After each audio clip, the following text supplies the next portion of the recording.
Here I am at my campsite over at Tehachapi Mountain Park.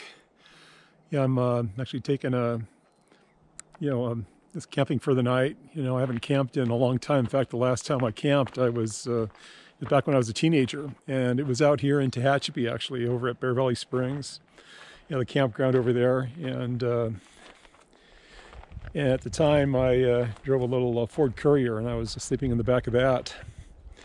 While I was with family, I wasn't alone like I am now. And anyways, I think the last time that I actually slept in the back of a car I spent the night in the back of a car was almost 40 years ago. I was in my early 20s, and yeah, I was sleeping off a night of drinking. I was really big on drinking beer. Yeah,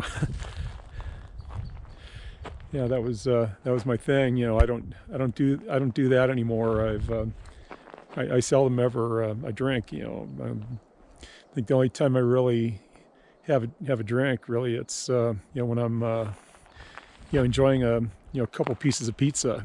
Pizza and beer goes good together. Of course, I don't have that with me. I'm just going to enjoy some cold food pretty much, and I'm going to try out my my butane stove that I just bought, and I'm going to use that to boil water for coffee.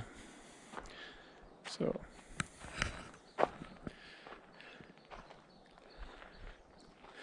it's real beautiful out here. It's right now about 12 minutes after 6 in the evening, and yeah, I'm just gonna enjoy the scenery while the sun's out. Then I'm gonna retreat in the back of my what I call the mobile man cave. And here's the setup. It's a little cluttered, but it's gonna work. It's going to work. I've got my, well, I shouldn't be giving out a lot of information because it may fall into the wrong hands.